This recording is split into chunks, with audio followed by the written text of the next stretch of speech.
Hello, welcome to our YouTube channel, Miriam, Leonardo, Tango. In this one, we're going to see the main difference between a Giro and a change of lane, which can be very similar, but they are not.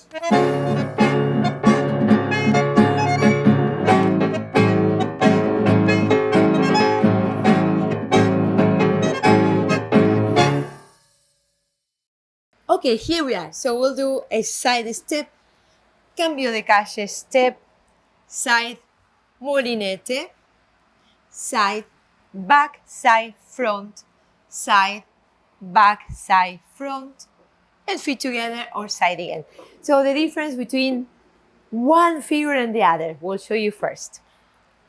One, this is mainly for the leaders. One, we are not changing the front. Look, 1 and 2. Do you notice that she did back, side, front, and I still facing there? The Giro, she will do back, side, front again, but we are in one spot, so she can do this. Back, side, front. I did almost a full turn during the Giro, and from here we can resolve, for example, yes?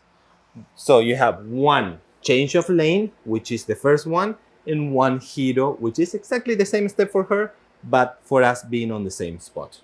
On the change of lane, which is cambio de calle, that's the name, cambio de calle, we have to be aware of making a back step side. This is when we change lanes to the other side and face the leader.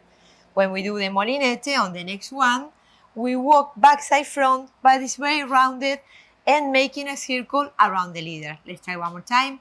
Side step, back side front, side, rotation for molinete, and side again. Very, very good. So now, if this was informative for you and you didn't know this difference, please leave a like. It'll be much appreciated. And if you are not subscribed to the channel yet, this is the moment to do it. Very good. See you on the next video.